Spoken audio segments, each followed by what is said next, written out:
And we have Dr. Dodul Mondal, who is a radiation oncologist, senior radiation oncologist in Apollo Hospital in Indraprastha, Bolo. We have Dr. Vimal Pandita, who is a senior medical oncologist in Arihant Hospital, Dehradun.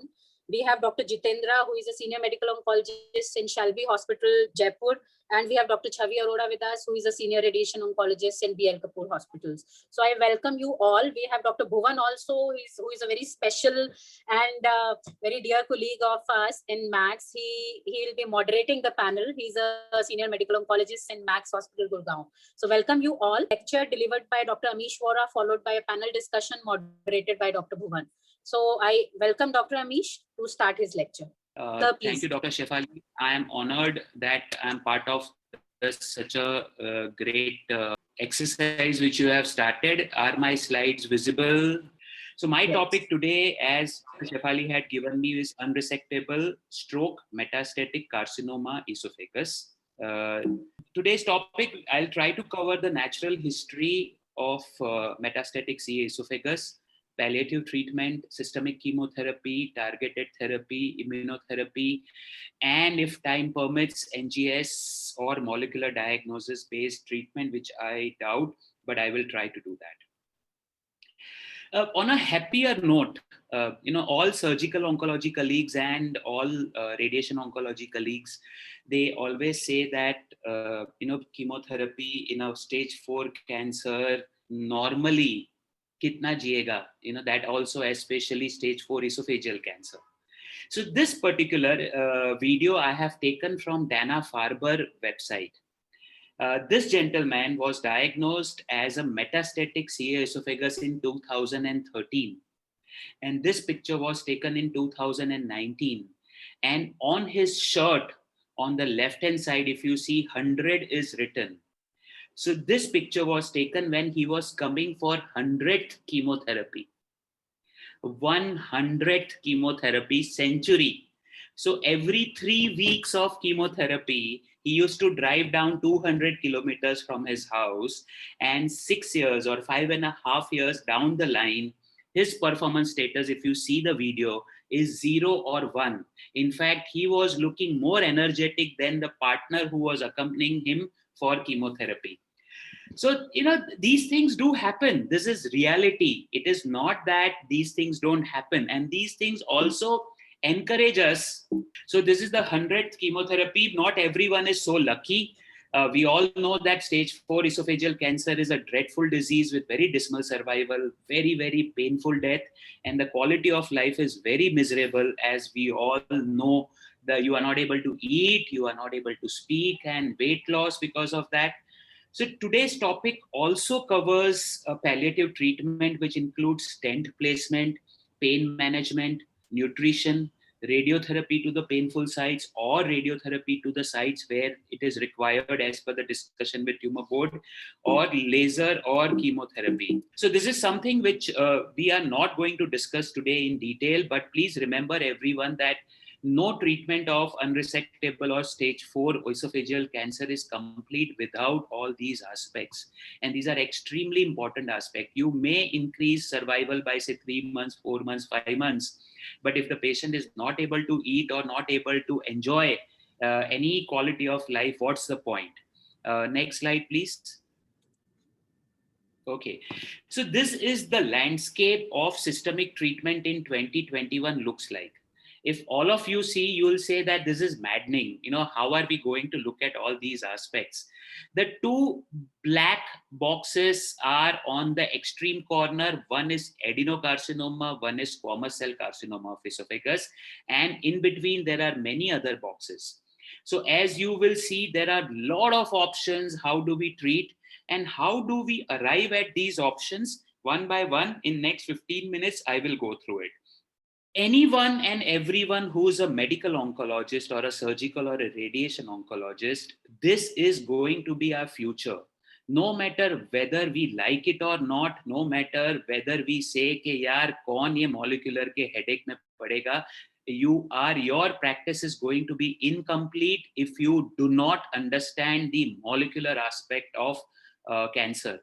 And heterogeneity of gastroesophageal cancer is clearly evident in this slide. As you can see, the number of mutations which have been identified right from upper esophagus till gastroesophageal junction. Just to small summarize, please remember the squamous cell carcinoma of the esophagus, as well as the upper and the mid esophagus, they exactly behave like head and neck cancer. So if anybody who has understood head and neck cancer heterogeneity of molecular mutations, esophagus squamous cell exactly behaves like that. While the GE junction behaves like stomach, and as a result, GE junction and stomach adenocarcinomas are clubbed together in the treatment, while the squamous cell carcinoma is a different entity and it is treated in a slightly different manner. Can I have the next slide, please? Okay, this we have covered as Dr. Shefali has said, so I will not go into the details of this, but please remember cross trial was the first trial. Even in fact, today, I had two T3N1 esophageal cancer. Both of them, it was difficult time for me to convince them that why do they need CTRT when their disease is operable.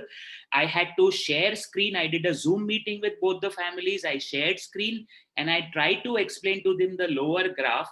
And if you see the lower graph, where extremely upper line and the lower line survival curve are squamous cell carcinoma of esophagus, T3 N0 to N2 and T2 N1 N2 disease with chemotherapy, radiotherapy followed by surgery.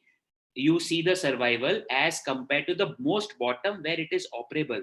So no longer operable esophageal cancer also will remain operable. Next slide, please. Without neoadjuvant chemoradiotherapy. And unless and until you give neoadjuvant chemoradiotherapy, these patients will not be eligible for study like Checkmate 577. Next slide, please. And you will not be able to give them immunotherapy as a maintenance like we have looked at durvalumab study in lung cancer. We have now nivolumab study in esophageal cancer, that if there is a residual disease during the time of surgery, please offer immunotherapy. This is cross trial and Checkmate 577 are the two landmark trials which have changed our practice today. Next slide, please. So coming back to systemic treatment in metastatic or esophageal cancer, this is the NCCN guidelines I have taken out today. So this is the latest guidelines. There are multiple options of this, and this is the first line. Next slide, please. So we will see how systematically, this is the second line. We will see that also. Next slide, please. So let's assume a 59-year-old male who has CA esophagus and the biopsy report has come as CA esophagus, either poorly differentiated adeno or squamous cell carcinoma. This was the scene 8 to 10 years back. Next slide, please. What are the options we had during this time? So if you see, the first topmost is the best supportive care. You do not treat patient. Patient will be alive or patient will survive for 2 to 3 months. Then came single agent chemotherapy and then came the combination chemotherapy. The green bars are doublets and the yellow bars are triplets. If you see, there is not much of a difference between a doublet and a triplet, especially if you see FOLFOX, the last bar. The median survival is around 11 months with that. 1 year overall survival is 40%. And few lucky ones survive up to 2 years with combination chemotherapy. So doublet is as good as triplet. Next slide, please. So only chemotherapy in a metastatic CA esophagus, the standard rule is median survival is less than 1 year. Few lucky ones go beyond 2 years, and 5 years are the only one who hardly 1 to 2% survive beyond 5 years. Combination is better than single agent. Doublet is better than triplet in terms of tolerability and in terms of efficacy. FOLFOX is the most widely used regimen in the first line, and 5-FU and oxaliplatin or 5-FU and cisplatin have been compared in every other new trial as we will go forward. In a young fit patient, triplet in a phase 2 trial had shown median OS of 17 months. But apart from that, there is no difference. NCCN guidelines, ESMO guidelines, and ESCO guidelines, they mention that when you are selecting chemotherapy in a fit patient, doublet serves your purpose. Triplet just adds on to the side effect profile of it. One of the newer aspect in 2020, which was presented in ESMO, that if a frail elderly patient above 65 years of age, if you give 60% dose of Folfox as compared to standard dose, the efficacy remains exactly the same, and tolerability, 90% of the patients could complete the planned treatment. So in an old frail patient, reduced dose of Folfox. In a young fit patient, full dose of Folfox. If you are selecting a combination chemotherapy regimen for a metastatic CA esophagus in the first line, this constitutes the standard of care in 2021. Next slide, please. So this is what the NCCN normal guideline says. And if you see the fourth bullet point says that the doublet is better than triplet. And remember, the dosages which are written in the trials, except for category 1, you can modify the dose based on performance status, comorbidities, and toxicity profile. This is well within the realm of a treating oncologist. If it is category 2A, you need not stick to the exact dose which is published in the clinical trial. Please remember that. I didn't know this till some time back when I was trying to modify the dose. Next slide, please. So beyond chemotherapy, because we know the median overall survival of less than a year is not acceptable. Let's look at the next thing. HER2 new. We all know that not a single breast cancer patient biopsy is complete without HER2. In esophageal and in gastric cancer, or in gastroesophageal cancer, 15% is the incidence of HER2 positivity in these patients. Next slide, please. So this was the famous TOGA trial, which when it came, we all were very excited. In 2009, it was first presented, 2010 follow-up data, and 2011, the approval came. TOGA trial, what it did was inoperable or a metastatic squamous cell carcinoma, which are HER2 positive by immunohistochemistry. And as we can see, what was the caveat there? Was randomized between 5-FU or capecitabine plus cisplatin versus addition of trastuzumab to the same chemotherapy. Next slide, please. This was the overall survival. The first time the overall survival went beyond 1 year, that is 13.8 versus 11.1 month. Now, surgical oncologists would say, 2 महीना का extra survival के लिए इतना महंगा drug. Next slide, please. So this is what it said. If you see the last 3 purple slides for purple bar, which suggests that whenever trastuzumab is added, the overall survival has gone beyond 12 months, in fact, up to 18 months. What happened in TOGA studies, they took IHC 1+, 2+, and 3+ all in the study. So the third last bar was all comers of IHC positive, 0 to 3+. And the survival was 13.8, that was the all comers. If you divide this into IHC 3+ or IHC 2+, which was FISH positive, your median survival goes up to 16 months.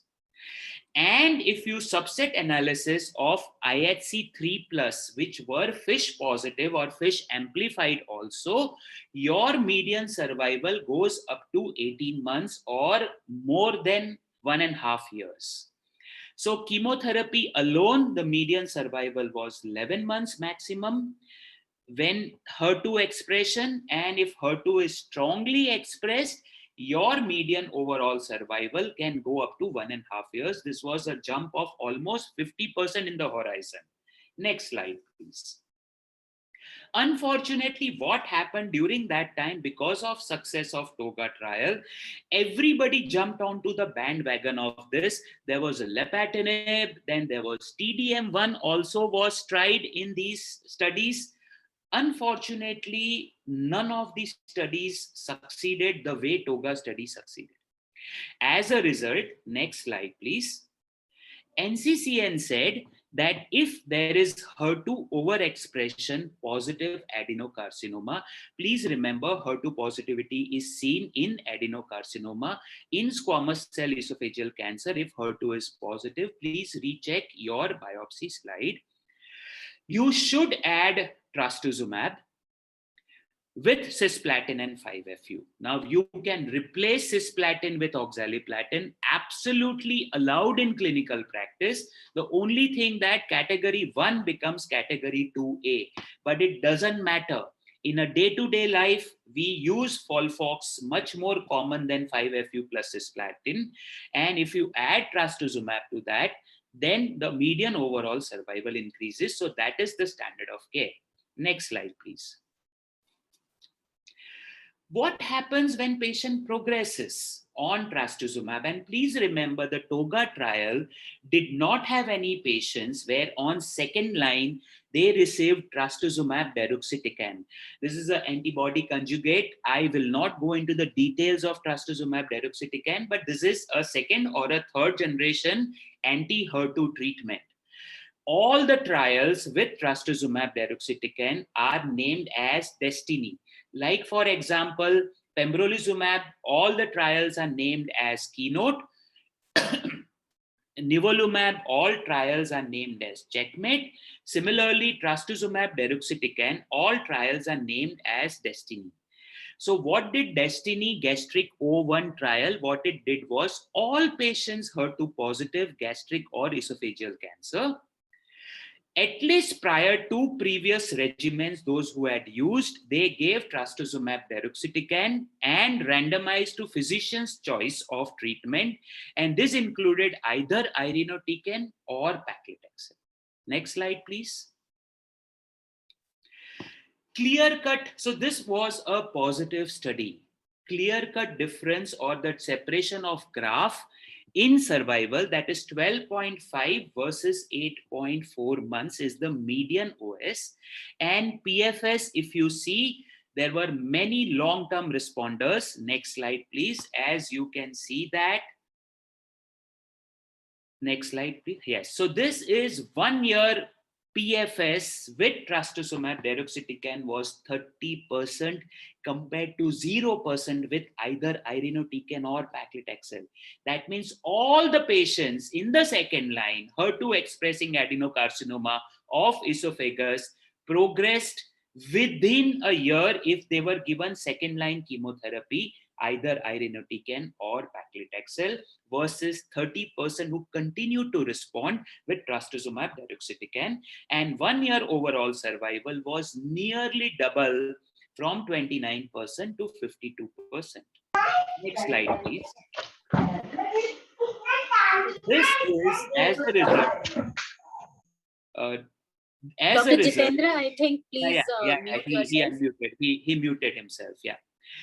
January 2021, trastuzumab deruxtecan is approved by FDA in patients with previously treated with trastuzumab and with one more line of chemotherapy in HER2 positive advanced gastric and gastroesophageal cancer. Next slide, please. So to summarize so far, what we have done is all adenocarcinoma esophagus should have HER2 status checked. If IHC 3 plus or IHC 2 plus with FISH positive, trastuzumab should be added. After progression, trastuzumab deruxtecan can be considered, and the overall survival in the first line increases from 10 to 19 months. And in the second line, 1 more year can be added if trastuzumab deruxtecan can be used. Next slide, please. Patients who are HER2 negative.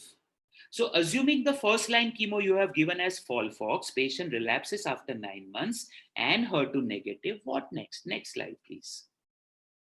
So here People tried ramucirumab. We all know the mechanism of action of ramucirumab. This is again an anti-VEGF drug. This was combined with paclitaxel in the second line treatment in HER2 negative patients as compared with paclitaxel plus placebo. Next slide, please. And what they found was the median overall survival was 9.6 months compared to 7.4 months. And as you know that majority of the companies, they love statistics. So they said 30% increase in median overall survival. Next slide, please. There is a lot of, so this is we all know the subset analysis. Almost all the subgroups benefited with addition of ramucirumab. Next slide, please. One of the critics when I was discussing this thing in one of the webinar organized by All India Institute, Dr. Atul Sharma sir, who has been our sir for many of us, irinotecan, when used as a second line, gives almost similar overall survival. But please remember, Rainbow was a phase 3 randomized trial. Next slide, please. So far, so what is if HER2 is negative? We saw if HER2 is positive. If HER2 is negative, the first line chemotherapy, most probably FOLFOX. The second line, because you have not used taxane in the first line, you add taxane with ramucirumab if patient can afford, or you give irinotecan in the second line, or you can give FOLFIRI also in the second line, like what we do in colorectal cancer. Next slide, please. We are still not happy. Dil maage more, and no topic today can be complete without immunotherapy discussion. And my slides are little, we all know for the students, PD1 is on the T cell, PD-L1 is on the cancer cell. PD1 and PD-L1, they attach to each other, and as a result, what happens is that the immune surveillance is escaped by tumor cells. Next slide, please. What chemotherapy does is chemotherapy either attaches to PD1 or PD-L1. As a result, PD1, PD-L1 combination is not there, and T cell recognizes this is the bad tumor cell and I'm going to kill this cell. So immunosurveillance evasion is reversed. This is in a nutshell. There are many other mechanisms of action. Next slide, please. Landmark study. Nobody, no student of oncology can ever forget this study. This was the first keynote where the tissue agnostic approval of a drug was done. Tissue agnostic means anywhere in the body the tissue of the cancer is originating. But if the patient has this particular genetic event called MSI high or deficient mismatch repair gene, then this particular study comes into the picture, this drug comes into the picture. 2 to 3% of esophageal cancer would be positive for MSI, but please, please, please do not miss this particular genetic event. The study can be done with simple immunohistochemistry. Of course, PCR and NGS can also detect either MSI or DMMR, but immunohistochemistry, which is costing 6,000 to 8,000 rupees. So no single patient of metastatic esophageal cancer, MSI should be missed. Next slide, please.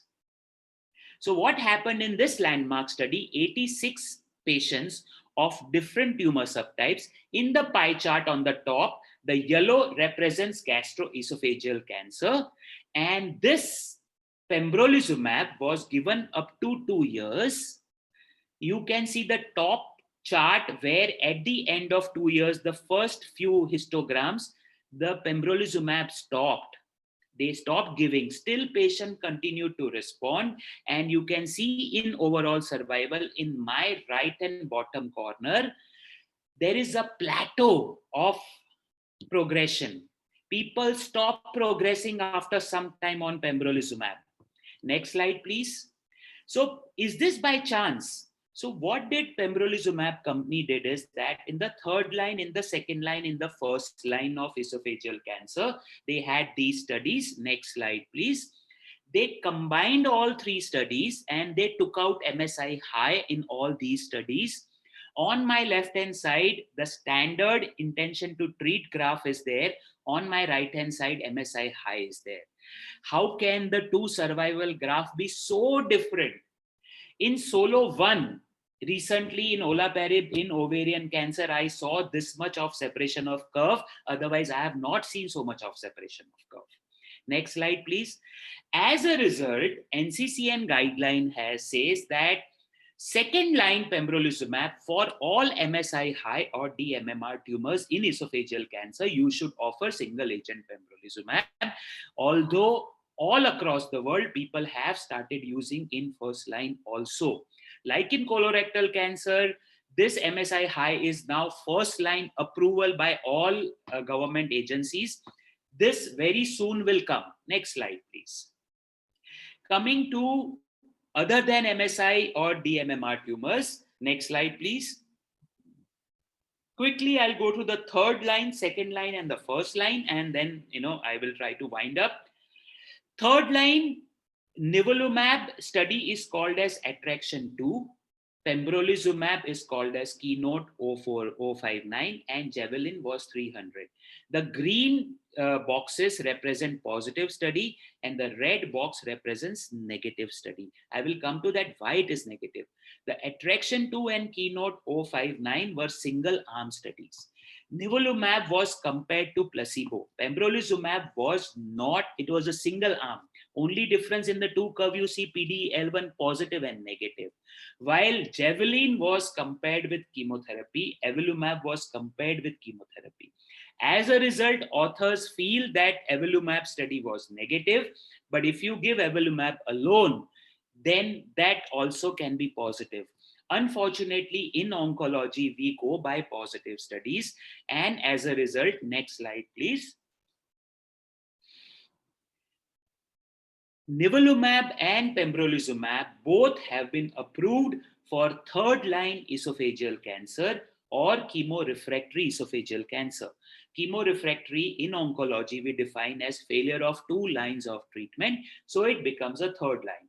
So a third line adenocar's third line nivolumab and third line pembrolizumab both are approved in esophageal cancer. Pembrolizumab is approved if CPS is more than or equal to 1, while nivolumab is approved irrespective of PD-L1. Next slide, please. Second line, again, these are the two studies which are there. In fact, Keynote 061 and Keynote 181 both were negative studies. So a subset analysis was done here. And subset analysis in Keynote 061 suggested that if you have a CPS score of PD-L1 more than 10, then you have this much separation of the curve. Next slide, please. Squamous cell carcinoma only and nivolumab. Attraction 3 study. This was a multi-center randomized open label phase 3 trial where nivolumab versus chemotherapy, nivolumab alone versus second line chemotherapy was given. Next slide, please. And they found the 3-year follow-up data was presented in ASCO 2020. They found that 15% of patients treated with nivolumab alone are still alive at 3 years as compared to 7.4% in chemotherapy alone arm. Next slide, please.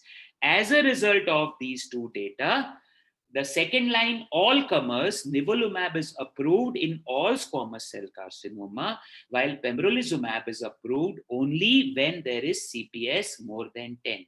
Please remember, pembrolizumab in the third line is approved when CPS is more than 1, while nivolumab does not require that. In second line, nivolumab is approved in all comers, while pembrolizumab only if CPS is more than 10. Next slide, please. First line therapy. First line therapy approvals are last year and this year coming up. We need more follow-up data and there will be more separation in the survival curves. But till that time, whatever data we have available is a CheckMate 649, where nivolumab plus chemotherapy versus chemotherapy alone was planned. Again, a subset analysis was done where CPS more than 5 was seen to have a superior overall survival compared to chemotherapy alone. Next slide, please. Similarly, pembrolizumab is approved in the first line based on Keynote 180 and Keynote 181. The combined analysis again showed that if you have CPS more than 10, patients do better compared to you have all-comer patients. But this is again a shorter follow-up. We do not have 3 years, 4 years, and 5-year separation of the curve, so we would wait for that. But till that time, because chemotherapy alone has a dismal this thing, next slide, please. The first line approval of nivolumab is only in adenocarcinoma. Again, I don't believe this data too much because this was a subset analysis. This was not a planned analysis.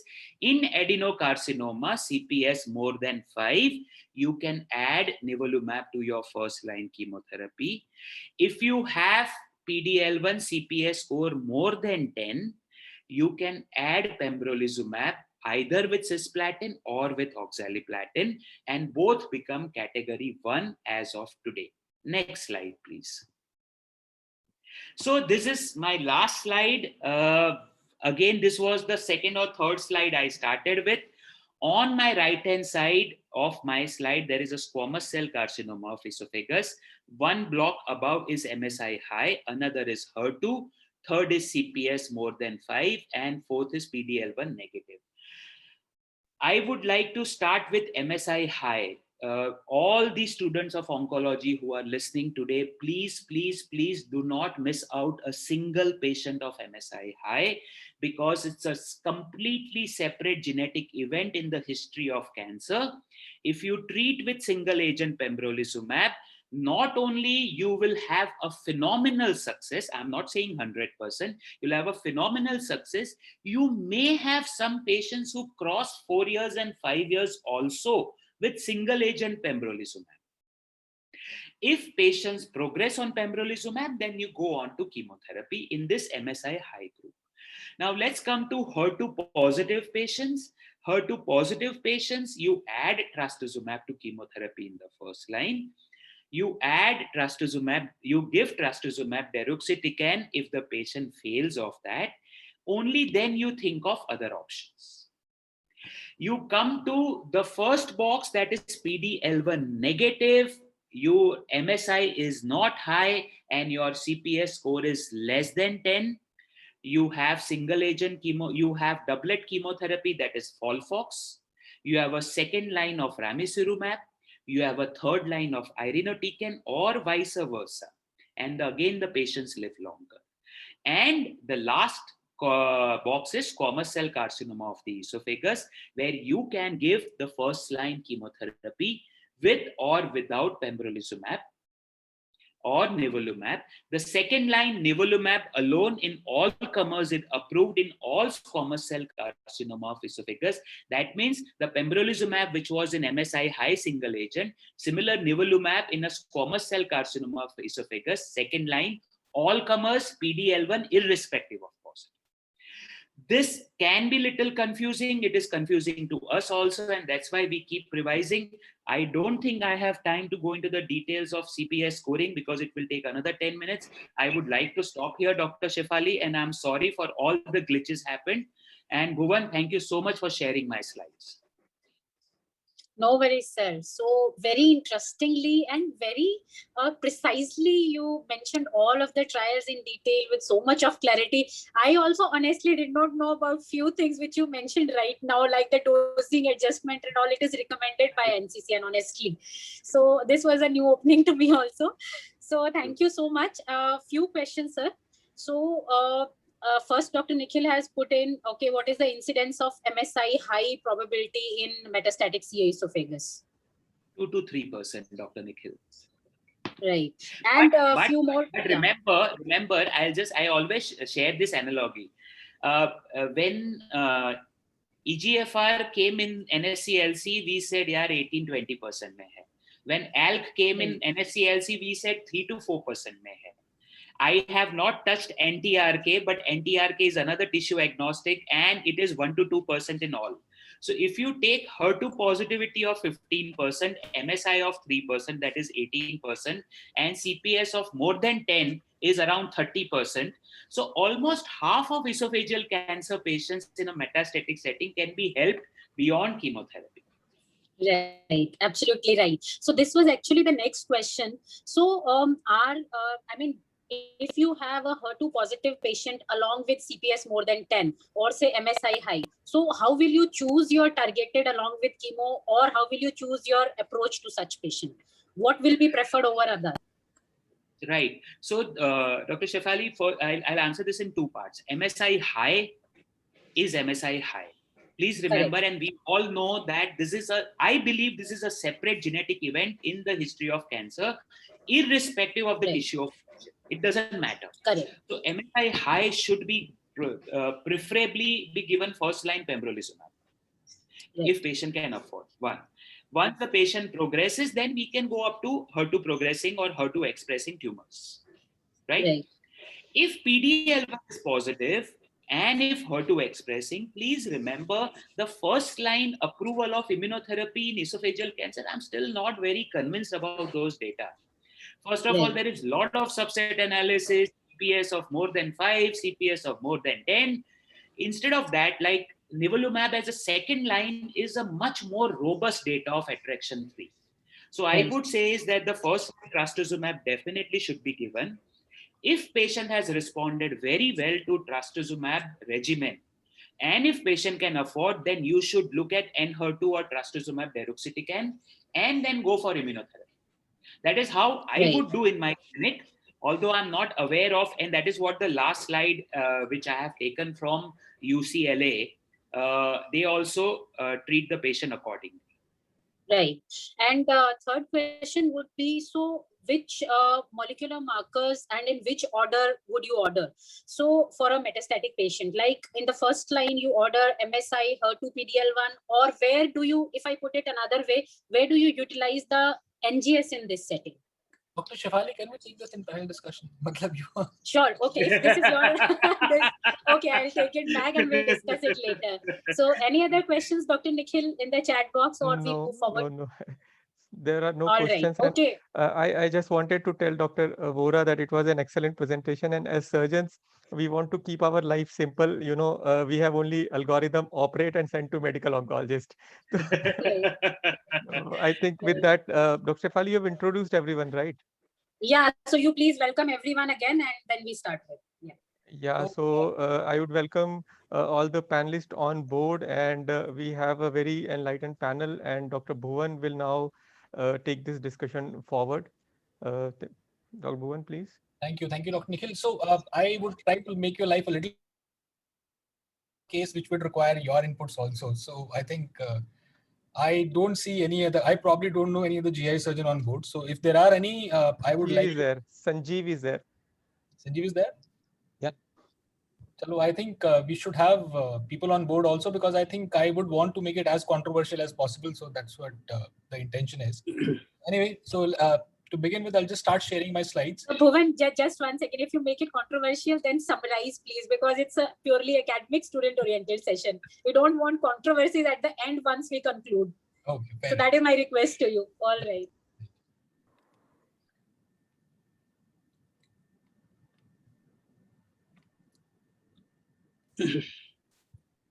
So moving forward, so we had a 65-year-old gentleman who's a known case of hypertension and diabetes, which is fairly well controlled. And he is a resident of Delhi NCR, and he's a well-educated guy. And he is his primary caregivers are 2 children. And I think we all as oncologists understand what is the meaning of having a good caregiver. I think that's where half of the the cancer treatment or the supportive therapy comes in. There are no financial limitation for the patient, and he's also a beneficiary of a government health scheme. Now he is presented to us with a history of dysphagia for past 1 month in November 2019. So why I'm stressing about the time is because I think we as medical oncologists are very tuned to the recent advances which come in. A lot would have happened had the patient presented to us in November 2020 vis-a-vis the patient who was presented to us in November 2019. So he has a performance status of 0 to 1, and he has undergone obviously endoscopy, and which has been suggestive of a lower esophageal growth with lumen compromise.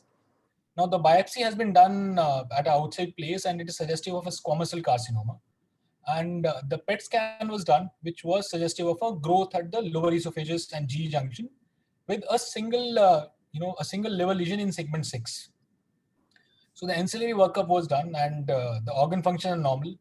The viral markers are negative, and the echo is it's normal. So we have a basically healthy gentleman who has walked into our clinic with a dysphagia, with a lumen compromise, with a single liver lesion, with a a good performance status, and all organ functions are normal.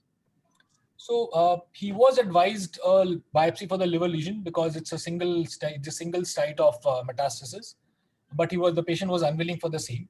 And review of slides and blocks, which was done at the primary center, has suggested adenocarcinoma, and it is P63 negative.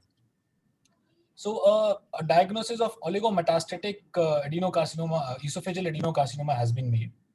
So moving forward, what I would like to ask my panel is, so Dr.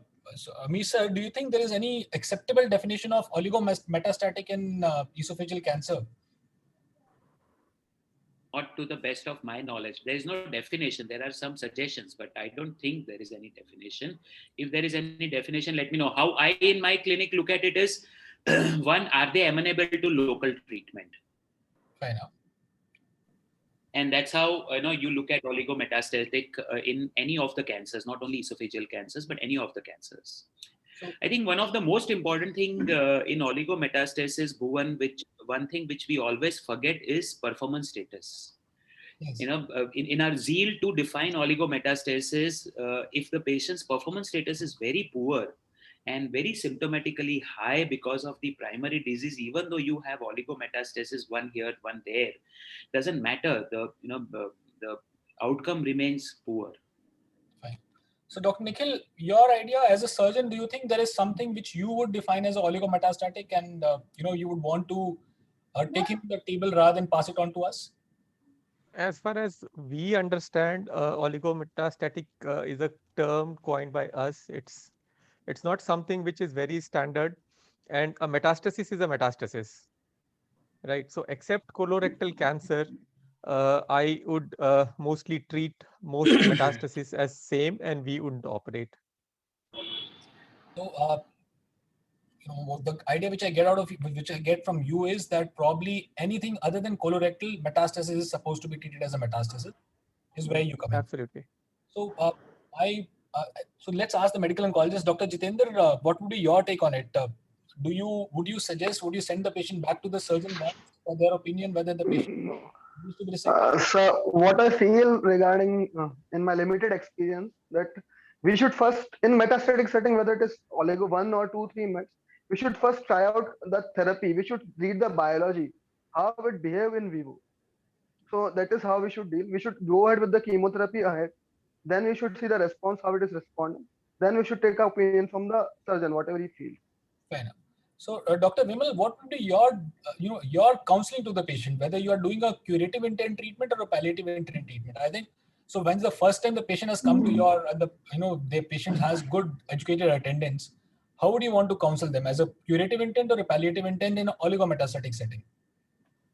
So, to my knowledge, in esophageal cancer, the proper I don't think of any trials where they have defined oligometastatic and treated them separately, and non-oligometastatic and treated them separately. In esophageal cancer, anything which is a stage 4 cancer is a very poor prognostic cancer. So I will definitely counsel them only as a palliative intent treatment. So basically, I agree with you. So, but there are no set guidelines for esophageal cancer. However, I also take into point that each case has to be dealt individually rather than as a whole group. And so I take Dr. Jitendra's point of view that I would like to start with a systemic therapy and then see where it goes. Right. So fair enough. So Dr. Vimal, would your idea would be different if the patient had presented, let's say a patient has a metachronous metastasis, not as a synchronous metastasis, but patient whom you have treated has earlier been treated and now present with a single site of metastasis. How would you approach the patient differently? So that means he has already received treatment for his localized cancer. Now he is presented as a stage 4 cancer, but the metastases are limited. These are oligometastatic. So first, we do not know what is the oligometastatic in esophageal cancer. So considering if it is a single site metastasis, single or a single lesion, so at that time, I think I will at that time try to give a curative intent treatment, but not expect that much outcome. But I will try to give a curative intent treatment. Amish sir, your idea to it, if somebody presents with you the metachronous single site metastasis in a esophageal cancer. It depends, na Bhuvan. If patient has presented to you after 2 years of definitive treatment or within 6 months of definitive treatment, there is a difference between the two. I was just reading the chat box. I would want to tell everyone, yes, for academic purposes, for writing, answering in exam, you say this is a palliative case. But in a real day-to-day life, when you know that a metastatic C. esophagus is not going to survive beyond 1 to 2 years, anything and everything which is you can extend the life. I would not refuse the term oligometastasis in esophageal cancer just because we have paucity of data.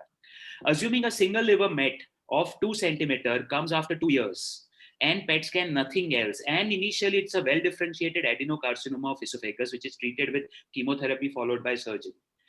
I would treat this still as a curative intent, but yes, telling the patient that this is a metastasis, and as Dr. Nikhil said, metastasis is a metastasis, but at the same time, my approach would be more aggressive compared to multiple mets all across the body. That is what I would do, Dr. Bhuvan.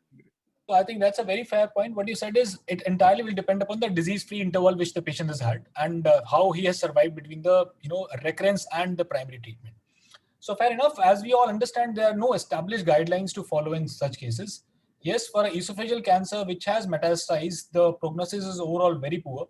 We all understand that. But then, each case has to be handled as a separate case, and then the disease, the performance status, the disease burden of the disease has to be taken up. So just a last question, Dr. Nikhil, is there any particular site you would be a little more itchy about getting it operated rather than sending it to us, as in, or it's everything comes down to medical oncology from if it's a metastatic esophagus? So, I mean, as Dr. Amish has very rightly said, very selective patients in which a disease-free interval was fair enough, I mean, pretty long, then probably with explaining the patient, we might do something, but mostly there is no site criteria per se, where we would say, again, it also would depend on the magnitude of surgery. If it's a small liver resection, fine, we might go ahead. But if it's a very morbid major hepatectomy, I would have to think twice there. So it's about both things. What is the disease biology? What is the expected outcome? And what is the risk of the surgery? Putting all these three things together is a decision we'll take, and fitness of the patient. Fair enough. So so just for the sake of students, even a synchronous oligometastatic esophageal, there is no doubt it is just plain metastatic esophageal cancer. For a metachronous, in a clinical practice, it will all depends upon the performance status, the disease-free interval of the patient. So, moving forward, so this is this single-arm FLOT3 study which was there. This is a part of the the meta-analysis which was done by which was published in World Journal of Gastroenterology, and they had taken up the patients who had limited arm B had limited metastatic patients, and the patients were analyzed for after the 4 cycles of FLOT chemotherapy. The patient had undergone surgery with service, no surgery. Obviously, the patient who didn't undergo surgery, they had unresectable or incurable disease. Some had dropped out. But just to highlight the point, the patients who did undergo surgery, the patient who had undergone surgery had a better overall survival as compared to the patient who did not undergo surgery. So what I'm trying to tell you is that yes, each patient has to be taken up as a separate entity and has to be treated therewith. So if you can look at the survival graphs with us, we all know that a single arm study will always come with a bias that the patient who had undergone surgery obviously had a responding disease, performance status were better. But then even after those caveats, a surgery does add somewhere to overall survival is what I wanted to tell out of it. So started on, so obviously the patient, it was for the sake of discussion, we have moved on, but in a real life practice, patient had presented to us with a synchronous metastasis. Patient was started on a cytotoxic therapy. And so coming back to I think the topic which has been, comprehensively covered by Dr. Vora. Jitendra, what do you think? The patient you would like to start the patient on a single drug, 2-drug, triple drug, immunocombo? What you want to think? If sir he or she is not able for any targeted immunotherapy, definitely double drug is preferred. If PS is very very good and you want to do anything extra, then you can go to triple drug. So basically, see, you'll have to add it. You will have to evaluate the patient for a immunocombo, right? So what I'm trying to, so basically, just let's answer this. What are the Right now, yes, I am doing IHC for MSI and RT. Okay, and Dr. Vimal, anything else would you want to include in the patients? MSI, PDL1 and HER2/neu. PDL1 by? PDL1 by IHC. TPS, CPS? CPS, because their studies have been based on CPS. I think this is what probably Dr. Shefali was trying to, Dr. Amish, would you like to add anything else to these additional tests, or these are the additional tests you would like to order in a patient who has presented to your clinic with metastatic esophagus? These are fair enough. So one question, sir, how many of us are doing NTRK? Because NCCN does mention that NTRK has to be done. So that's how many of us are doing? So that's for the second line. Once we move to the first line and beyond, I would probably bring in the NGS then. NGS. Then for the first line, when the patient has come to me in the clinic, I probably would want to, limit myself to these four is what I can think of. So now, Dr. Vimal, let's say the patient. So your idea would be, if the patient would be still, so you agree with Dr. Jitendra that will be 2-drug, and if the performance is very good, you may choose for 3-drug, or you will never choose a 3-drug. If these markers are negative, then I will choose 2 drugs, because as Dr. Amish has rightly said, 3 drugs doesn't have much benefit compared to the 2 drugs. So I will choose 2 drugs. So I mean, also Bhuvan, in the era of ramucirumab, in case if you're planning to use it, and the Rainbow trial had shown that addition of taxane. In fact, the taxane addition is used in many of the immunotherapy drugs as a control arm also. So I feel taxane in the second line also serves a very good purpose along with irinotecan. So if you use 2-drug regimen, especially in adenocarcinoma, and you have not used taxane, you can think of ramucirumab with paclitaxel, and that would give a first and second line combination of 2. DOX or DCF is the only 3-drug regimen which have shown to improve the survival as compared to 2-drug regimen, that also in a phase 2 trial, not in phase 3 trial. So for all practical purposes, I think doublet, as Dr. Vimal said, would make more sense, even in a fitter patient also. I feel that. So let me just put it in a very clear term. There is no patient per se you would choose a triple drug. You would rather save a taxane to be added with the VEGF ramucirumab rather than adding it upfront. Is that what the understanding? Sir, I will just help you in creating a controversy. So this is one patient which we had treated when I was doing my DM. Patient was a young male, 40-year IT employee. He has only one supraclavicular lymph. Nothing else was there. We have given him EOX. So patient had a CR. So means this is how we can use a triple day combination. So fair enough. And so later on, is there any subset? So let me to all that's why I told, if you want to do something extra, then you can go like. Even Dr. Shefali, is there any patient you would want to use a triple drug? Dr. Jitendra. Sorry, Bhuvan, come again, please. Is there any patient you would want to use a triple drug? We all know the place we would want to put the drugs in, right? So the rationale given by Dr. Vora is that he would rather save the taxane for a second line rainbow kind of thing rather than upfront. So is there any patient who would use a triple drug? So I completely agree with Dr. Vora. Like, he very elaborately showed that NCCN guidelines also that there is no advantage of triplet over a doublet in such a setting. So of course, we need to have some kind of drug saved for the later lines if there is no targeted or actionable mutation available. So I would prefer a 2-drug. So in absolutely fit, no cardiac issues, I will discuss the option if the patient is keen on that thing. But otherwise, my preference is also the double drug regimen. So let me play the devil's advocate. Why do you want to save something for the second line and not in the first line? That's what. So since we have seen the 2-drug versus triple drug, there is no add-on advantage. So that is why. So why to give additional toxicity and rather not to save the next drug for other line? So the message which needs to go out of it is there is no additional benefit of giving a triple drug in a metastatic esophagus. You are consuming your drugs, you like it or not, how much ever you want to argue it out, you will require a second line of therapy. And when there is no additional benefit, it's only going to add toxicity to it. You might as well give a double drug, then a triple drug combination. Anyway, moving forward, the patient had a HERCEP negative, MSI was stable, and the PD-L1 was CPS by 5%. Now, in today's era, you may have chosen to treat it differently, but then, the patient had presented to us in 2019 when the data for first-line nivolumab was not available. So the patient was started on a triple drug, MDCF kind of therapy for every 2 weeks. So, with evidence now available, would you have done anything different, Dr. Amish? Would you have chosen to include immunotherapy into the first line, or you would have still gone for a? The option you have to give, na, Bhuvan, today's age and world. Would you give it or not? CPS is 5%. CPS is MSI stable, adenocarcinoma, first line CA esophagus. I don't think I would like patient to choose immuno plus chemo right now. But at the same time, if patient agrees to use and we have CPS more than 5% and we have nivolumab approval in that, I would offer immunotherapy plus chemotherapy to this patient.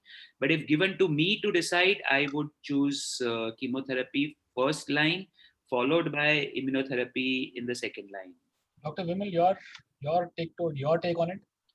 So as you have introduced the patient, he has a good PS. There is no problem of finances.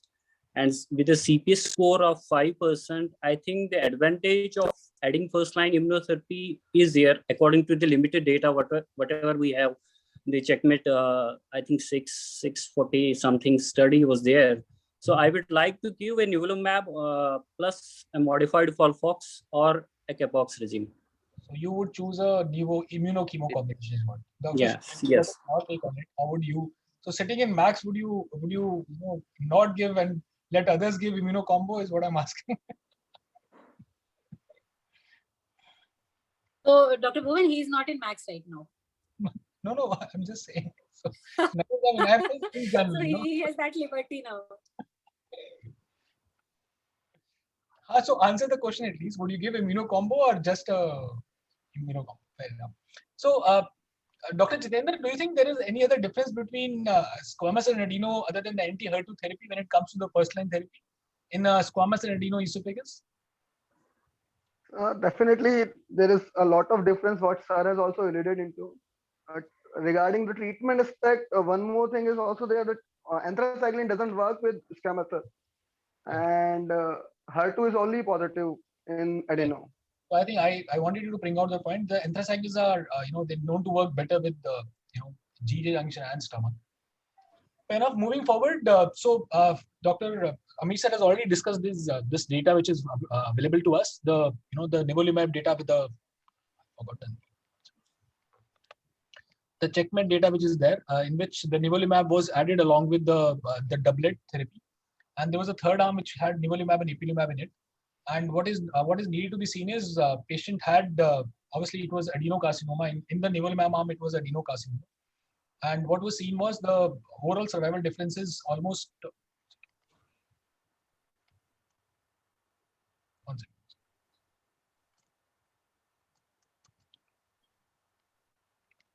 So the overall survival is difference is around 3.5 months. And moving forward. Then there is the there is data with the CPS score which is there. So one second. So their safety profile is there. So to conclude, in a 649, the patient had a median overall survival advantage of around 3.5 months, and that was a significant benefit, and that's what led for the the investigators to believe that the Nivo-CT combination may be the new standard of care for advanced gastroesophageal cancers. Yeah, Bhuvan, sorry to interrupt in between. So Dr. Dodul and Dr. Chavi are also there. So I know. I'm just no. So just my. I understand, but my point was, let's have their outlook also, if they agree to in a palliative setting for that much of thing, or do they have a different point of view altogether, apart for discussing the trials nitty-gritty? Yeah. Okay, fair enough. So let's move forward. Moving forward, let's take it there. So just to conclude the two, basically, both of these data have brought in immuno-chemo combination to the picture. Anyway, we moved ahead, we treated the patient. The 5th cycle of chemotherapy was given, and the patient had complaints of dysphagia and feeling as if the food was getting stuck. Now, the patient underwent endoscopy, which said that the growth compromising the lumen, and he underwent stenting in the same go. Now, moving forward, because the patient had a feeling of having the food stuck up in the throat, there was always, and this obviously the growth that clinically it meant that the growth was increasing in size rather than decreasing in size. A PET scan was done, but it was found that all the disease, including the gastroesophageal junctions disease, was responding. Now, moving forward, so I would still like to include Dr. Nikhil's opinion here, just for the last time, I guess, with a patient who has a responding disease on PET scan after the 4 cycles of chemotherapy. Would you still rule out a surgery, or would you want to consider in a surgery, especially when the patient has presented with the obstructive symptoms? No surgery at this point of time. Fair enough. So he has to have a very good disease-free interval before we even can think of surgery. Fair enough. So further courses, patient even after having undergone a stenting, still complained of obstructive symptoms, and endoscopy was repeated. It was suggestive of a stent blockage, and the stent was taken out. Now, I would like to include my radiation oncology colleagues, Dr. Chavi and Dr. Dodul is there. So, Dr. Chavi and Dr. Dodul, please tell me, in a patient who has presented to us with a esophagus cancer in the lower GE junction, where there is a chance of stent migration, where there is a chance that the stent may not adequately work, because stents are supposed to adequately work in a middle esophagus rather than more in a lower esophagus. Now, in a patient such as this, what do you think is the cause of a persistent dysphagia, despite the patient having had a responding disease, having had undergone a stent? Do you think there is anything which you would like to, which as a radiation oncologist you feel this could have been a better managed by a palliative RT rather than a stenting? So, Dr. Dodul, I would like your opinion on that, please. Yeah, I think we should consider the role of radiation in palliative setting, and complications related to stent are not unknown, particularly stent migration, inflammation, infection, perforation. They are quite common after stenting in esophageal tumors. And sometimes we forget about the role of palliative radiation, which is a very easy to do thing, lesser complications, and patient really get good symptomatic relief in terms of feeding, swallowing, providing relief to pain and dysphagia.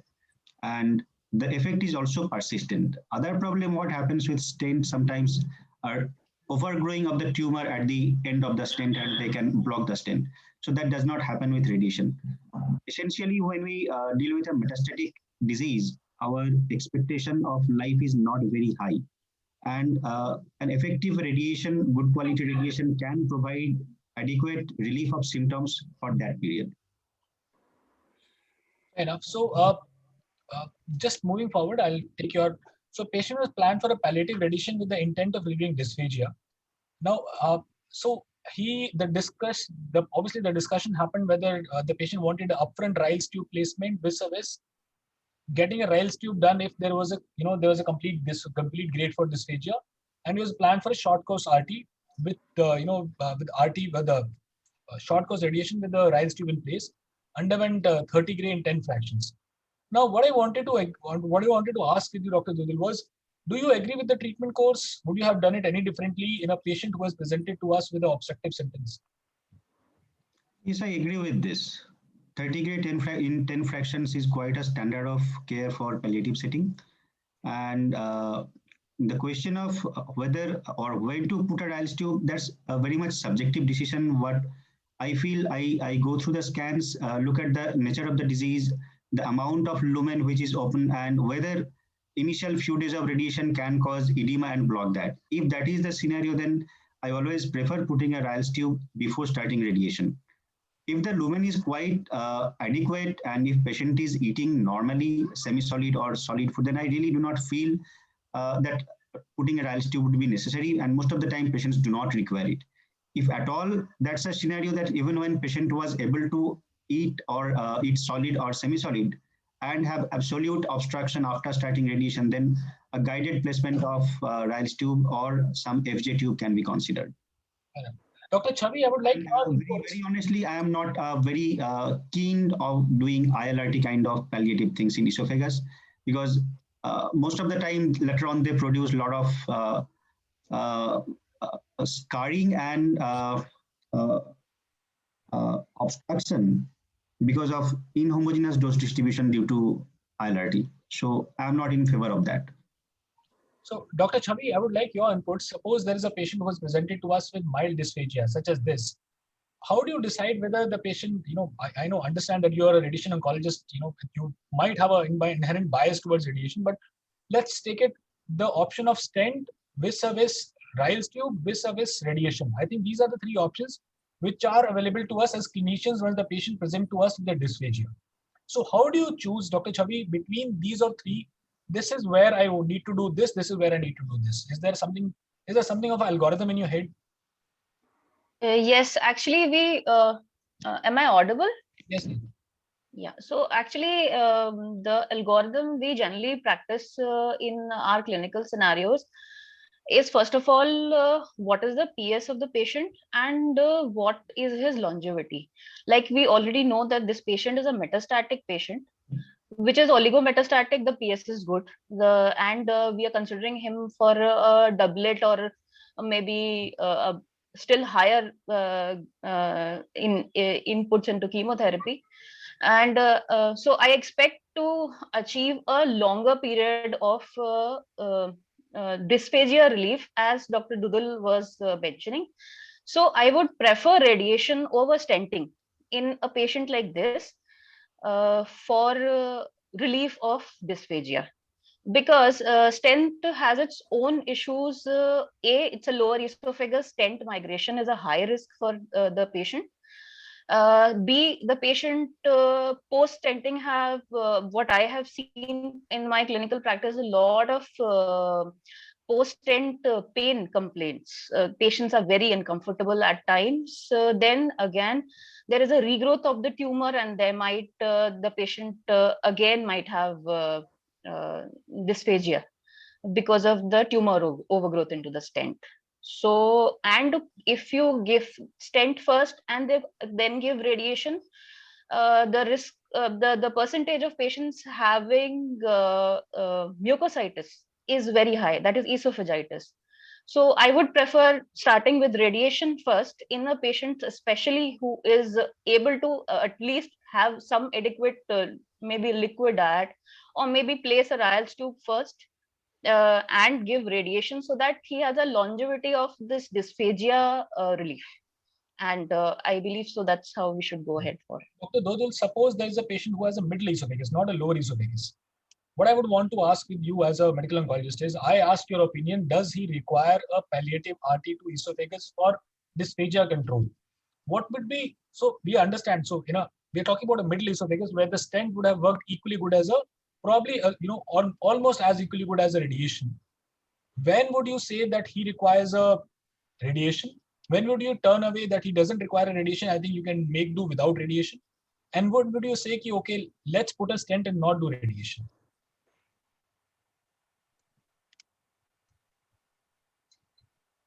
So you are asking me? Yes. Okay, I heard medical oncologist. The question is, it always, like, if there is a need for radiation, I really do not prefer putting a stent. the risk of stent migration is always very high What after is the radiation. need for radiation is what I'm trying to understand. So for the clarity of all of us, for the clarity of the listeners, what is the need for radiation is where, where is the cutoff where you will say radiation is required? So in a palliative setting, it's only to provide relief from the obstruction and dysphagia. If the patient is doing well with chemotherapy, not having any dysphagia, eating well, I really am not very keen to go for radiation. The purpose is very clear to me that I am going to provide symptomatic relief. So what kind of symptomatic relief I can palliate with radiation in a metastatic patient is providing relief from the mass effect, that is in terms of obstruction. So eating problem, swallowing problem, that's it. So fair enough. So the message we need to go out is I think we as medical oncologists and we all as clinicians, we need to get over this, I need to bias against radiation, and I think choose a palliative radiation for dysphagia rather than choosing the stent. We may choose that the stent is easier work to do, but then the stent related complications is what I get out of this discussion is. Yeah, one more point what I want to add on, like putting a stent is not treating the tumor. So radiation serves both purposes. It provides symptomatic relief, and at the same time, it has some anti-tumor effect. That definitely helps in regressing the tumor. So stent is just for a very small duration relief. It's a temporary relief. Fine. So choosing a radiation to treat a obstructive dysphagia is a better modality than putting the stent is what I get out of the discussion. So Dr. Shefali, Dr. Nikhil, do you agree with that? I forgot to answer another question where you asked me when not to plan for radiation. Yes. So there will be occasions when you will find the tumor is perhaps infiltrating the tracheal fat plane or going within the trachea. So that will be one condition where I will not consider radiation, and I'll rather send the patient for double stenting, putting a stent first in the trachea or bronchus, and then putting the stent inside esophagus. That will be my approach, and no radiation at all. Good, thank you. So moving forward in the evidence, I think we are all running late, I guess. So let me just move a little faster. In view of no evidence of disease progression, patient continued on modified DCF, and at the end of 8 cycles of therapy, the patient had interval decrease in the G junction growth, and that possibly was because of the local radiation which has been given, and he had interval increase in the size of segment 6 of liver. So further treatment, Dr. Jitendra, what do you think the patient who has had responded well to the therapy initially now has had a disease progression in the site of at the site of liver? What would you do next? I don't think he's a good candidate for local therapy. The reason being, if the disease is resistant, it will be resistant in the other places also. So probably the best way is to change the therapy. And the evidence, what I say, either it's a ramucirumab or a poor patient ramucirumab that is irinotecan, which is 2 options available. But if the patient is really affordable, then I will try to put a NGS in. Then I will see where it goes. Vora sir, you still there? Yes, I'm there. Sorry, sir. So what would you do, sir, if the patient has had a progression at the liver site? You said initially patient is looked after well by 2 sons and financially very well off, right? Hello. Yes, sir. You are right. You're right. Yes, sir.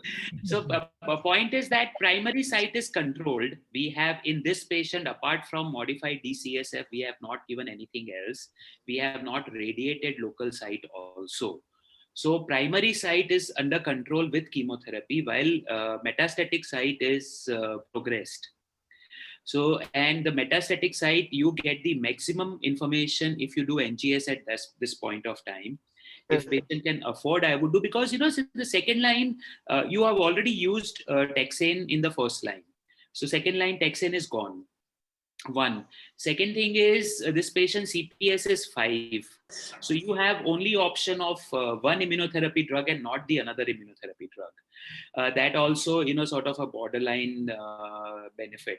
So this particular point of time, I think we would require NGS for further information.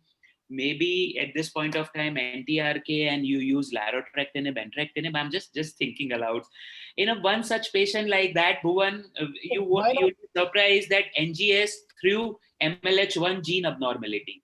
And we treated this patient with immunotherapy. Patient did extremely well. So this is what I would do. So moving forward, Sorry? so patient obviously was transferred for a systemic therapy, and but I don't know, the sons being the good caregivers, they were very, very keen for the local regional therapy. There's a lot of discussion which happened. The second system will.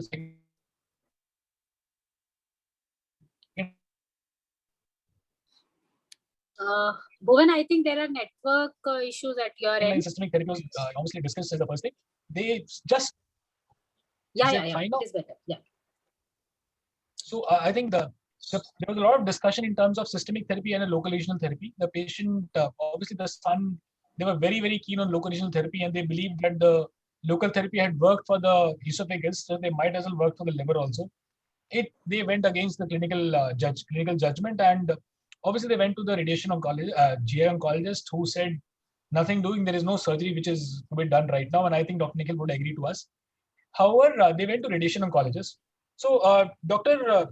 Dodal, if they had come to you with this proposition, what would you have done?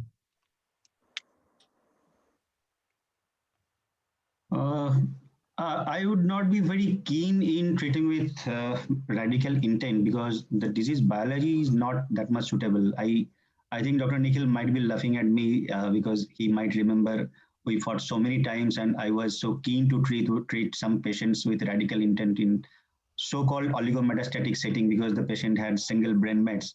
And I think that patient did fairly well.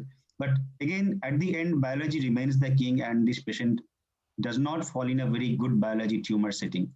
So maybe only a palliative intent treatment with any form of systemic therapy or any attempt would be a kind of wild attempt without any significant meaningful benefit.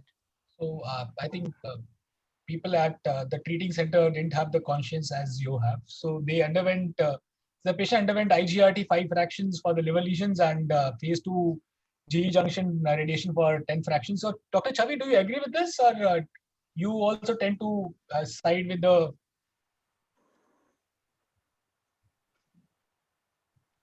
Chavi, you there? Dr. Chavi, Chavi, unmute. Sir, what I would like to add, yes, there's definitely a conscience part, as Dr. Dudal said. But this patient has responded well to the first line therapy and thereafter has a progression at a metastatic site. And though I would say that my intent should be palliative, but liver SBRT could be done in a palliative setting because that is the only site which is primarily progressing and active. So yeah, I agree with SBRT of liver as a palliative setting. May I ask the question one? Like it's a palliative setting, and what benefit are you going to get by doing SBRT to liver lesion?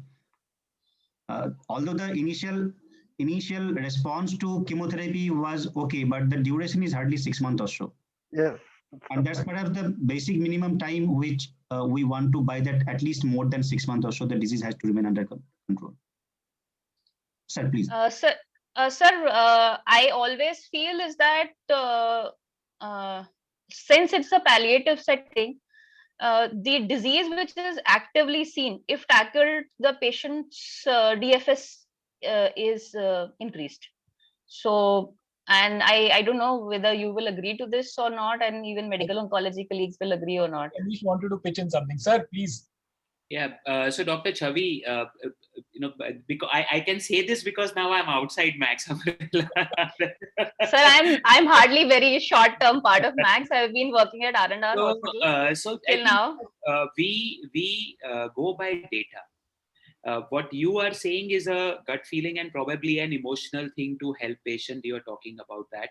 Please remember, on chemotherapy, patient has progressed. The primary is under control right now, and the secondary is progressing. So on chemotherapy, progression of the disease, chemotherapy and radiotherapy both working simultaneously side by side. We all know that if one works, the other will work. Adding SBRT at this point of time to one lesion when there is a circulating tumor cells in the body, and then you are basically taking it other way. In absence of any data, Dr. Chavi, I think this is not the right decision. in terms of the patient management. That is one thing. Second thing is you'll have to think beyond chemotherapy in this patient, or in that matter, chemo and radiotherapy both in this patient, because on treatment, patient's liver is escaped. So you'll have to think of either anti-VEGF, or you'll have to think of immunotherapy. You'll have to think of these aspects to change the gear and try the patient to make live longer. But here the case is very simple, because Dr. Bhuvan said that patient's family decided for radiotherapy. So our life is much simpler here. But there is no scientific evidence to treat SBRT and local esophagus by radiation to the best of my ability and knowledge, Dr. Chavi. I think so. What I'll do is I agree with. I'll move forward with this, but I do agree with Dr. Amish, and I think this point only comes when you reach the level of seniority. And I do understand this because, as a mother, I probably had the same feeling when I began. I think if you had a discussion with Dr. Nikhil in one of the coffee rooms, you would probably understand as you go ahead. And if you sit with Dr. Amish and Dr. Nikhil, you'll probably understand that the patient disease is advancing, and you try to if you try to still be curative about it, you probably understand that it doesn't help is what the message out here is. Anyway, moving forward. I want to ask one question. So I just put it in the chat box also. So is there any benefit or say kind of abscopal effect which we discussed? Okay, if the patient has received radiation and then give immunotherapy, does it benefit or it is futile? Only the second line immunotherapy is equivalent. So how do we take it? So you can answer or your panelists can answer. I'm okay with all of. I think Dr. Shefali, I can ask a question. Yeah, Dr. Dodul, please. Yeah, there is please. no data to support the role of SBRT on the first line. So that answers your question. What he's saying is no, it's not the first line. Yeah, on progression, SBRT, this very scenario. So no, what I'm telling, there is no data to support benefit of SBRT, and there is, as of now, there is no trial to support SBRT followed by immunotherapy in metastatic liver cancer. So going by data, as of now, no. Now, so I think, but Dr. Shefali, you pose a very good point, and I agree with Dr. Dodul that there is no data in esophageal cancer. But please remember, ex-US President Jimmy Carter had brain metastasis and a metastatic melanoma. His brain RT was actually given for benefit of immunotherapy in future, and 6 years down the line he is still in CR, as you could see in the Independence Day parade this year 2020. He was waving the flag. So Dr. Dodul, theoretically sounds like a very good concept, huh? It is not a bad concept, but you are right, there is no data in esophageal cancer. Theoretically sounds a very good concept. So Dr. Chavi has a point. I fully agree with this.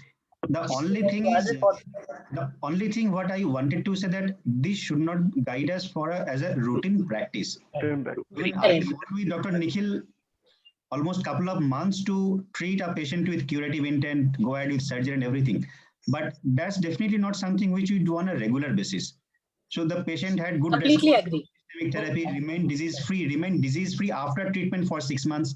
And I clearly remember only then he considered the patient for surgical resection. So that's Dr. Nikhil. He's the wisest of us all, is what I would say. Nikhil, your comments, please. I think he didn't get anyone since morning. Yeah. So what I would say is, okay, Dr. Jitendra, what next? What next? We will do an NGS and then we will get the reports. Oh, yeah, I'm sure. I don't want to say it in open forum. तो NGS के पीछे पड़ गए. Anyway, it doesn't matter. This is what I've been taught by series. Dr. Vimal, what would be your next story? So it will depend upon, because what he has received in the first line and what his present PS is. What to choose? What do you want to choose out of all this? So I will choose, if his PS is good, a fall-free plus ramucirumab or an irinotecan plus ramucirumab. Why not a drug holiday? Both the diseases are covered. Both the diseases which were there have already been irradiated. There's no visible disease as such. Why not give a drug holiday to the patient? But the point is, a drug holiday is eligible for a patient who is responding. Now he has already started progressing. So in that scenario, probably giving up drug holiday is not a good thing. So let's move a step ahead. Why not give a maintenance capecitabine? DCF, good. Response, Bhuvan, what was the response to radiotherapy at both the sites? Has there been imaged? So yes, the disease was responding. There was a CT scan which was done, and I missed the CT scan just for the sake of the I've obviously taken it out. But it was a responsive. Both the sides were responsive. There was a post-radiation change at the liver side, and the esophagus has not progressed. Okay, very good. Good point. Before radiation, the second question, Bhuvan, applies if you would have done the rebiopsy before radiation. Na? After radiation, Yes. it is very difficult to say. Although we all would love to have the PD-L1 expression, because CPS is a very, very funny thing. I could not cover in my lecture, but tumor cells plus inflammatory cells after chemotherapy, after radiotherapy, how much of inflammatory cells are there, and that would define your CPS is a very difficult thing to say. But yes, escaping liver lesion, CPS score would make a difference. If both are responding, I think probably the capecitabine alone will not make a difference because you are already giving 5-FU, and on 5-FU, the liver lesion has increased. So probably the capecitabine maintenance may not be a right option in this patient as terms the systemic or the metastatic disease. Give a drug holiday of 1 to 2 months, and after 2 months, repeat the scan is not a bad option if you discuss with patient. At the same time, you go for second line treatment also is not a bad option. So my idea behind this was, see, the patient has had the disease. There's no new disease which has happened. The patient has had disease control everywhere else other than the lesion to begin with, which was the liver lesion. I understand there may be some clones which were not responding to the therapy. And that was, anyway, so I think I'll move forward from there. The patient was started on Capox-based regimen. From August to October, he took 3 to 4 cycles. He obviously had a poor, tolerance to the therapy. And in a retrospect, it did not seem like a good idea. And the patient has a progressive dysphagia. And in the end of October, he had a disease progression. However, and there was a new capsular lesion in the segment 5, there was a new capsular lesion. And the patient still had a good performance status 1 to 2. Now when there's a new lesion, what would you do? So all the 3 medical oncologists and Dr. Shefali included, all the 4 medical oncologists, what next? Do you change to ramucirumab irinotecan? You change it to immunotherapy, or you do NGS and look for agnostic approach or NTRK? So Dr. Vimal, would you like to take that question to begin with, and then we'll yeah, sure. So first, I don't agree with using Capox after DCF. Okay, let's move forward. The Capox is done. We have now definitely if they agree, I will go for an NGS first and then decide about the future course of action. So why not ramucirumab irinotecan? It's still a second line. So we have. It is a second line. If he is fit enough, we can go for ramucirumab irinotecan. Because it's an adenocarcinoma, we should. It's a very good choice to go for ramucirumab irinotecan. Dr. Jitendra, what would be your? Probably if NGS is not working, I will go ahead initially only with ramucirumab because marrow is not that much good that it can bear the 2 drug actually. Because irinotecan, it will be really hard to tolerate. So probably we will have to go with ramucirumab. Dr. Shefali, would you like to pitch in? Yeah. Take the closing statement. Yeah. So of course, if NGS patient is willing to do so, of course, is the preference. Otherwise, ramucirumab, paclitaxel, you have already given. So ramucirumab along with irinotecan, if the marrow, like Dr. Jitendra said, would permit. So I would like to go for that combination. Amit sir, your take on it? So if you have to blindly follow or if you have to strictly follow NCCN guidelines, CPS is more than 1. 2 lines of chemotherapy has been received, DCF and Capox. So pembrolizumab as a 3rd line treatment in this treatment. Okay, Agreed. That is 1. So you won't be wrong, and there is a data also to suggest about that. Okay. If patient is not able to afford, say, pembrolizumab, assume karo for the theoretical discussion, I would take a biopsy from GE junction. I would retest the biopsy for NGS also, PD-L1 also, because GE junction have now started growing up after the initial diagnosis. So I would take the biopsy from there, do a rebiopsy, do PD-L1, do NGS. Meantime, either start ramucirumab or irinotecan. Irinotecan less likely for 2 reasons. Patient has progressed on DCF and Capox. So by definition, it's a chemo-refractory disease. So adding irinotecan will add on to the toxicity and nothing much. Ramucirumab, anti-VEGF in a way, and wait for NGS. That is what I would do, Dr. Bhuvan. Fine. So, So, Dr. Amish, one question. So, do we really label him as a chemorefractory? He has already surpassed that time, November 2019 till now, again, Feb 2021, or No, say no, December no. 2020. Yes. November 2000. No, go one slide previous. Still in Yeah. less than a year, Dr. Shefali. Yes, sir. 2 lines of chemotherapy, SBRT to liver and RT to esophagus, all has been given. No, but we need to understand we are considering it as a 2-line of therapy. It's essentially the same drugs. It's a platinum Yeah, actually. I agree with you, Bhuvan. There is you can look at it that way also. What I see is that both the times patient has progressed on chemotherapy. Whether you consider the same or whether you consider the different. But as I said, it can be looked at the way you said also, Bhuvan. So the patient, he underwent irinotecan ramucirumab and did exceptionally well for 6 cycles. He had a good go at it, and there was no significant myelosuppression, and the patient tolerated it well.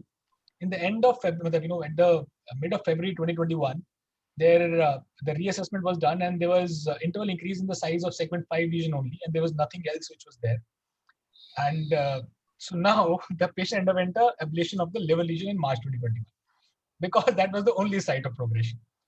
Now, so I would like to, to come into the point that he may not have tolerated irinotecan, but he took 185 milligram of meter square irinotecan every 2 weeks for 6 cycles. It did well.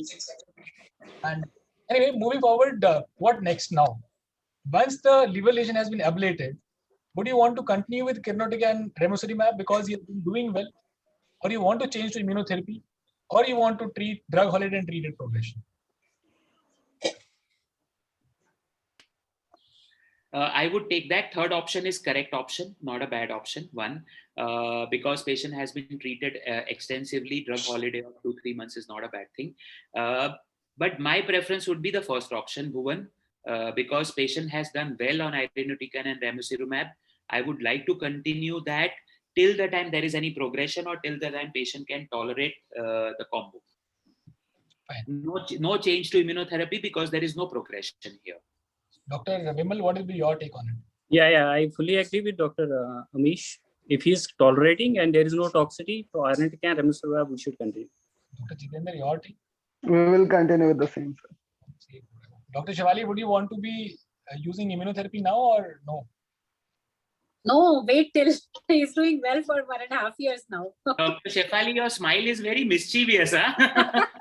No, sir, it's absolutely clear. Nothing mysterious.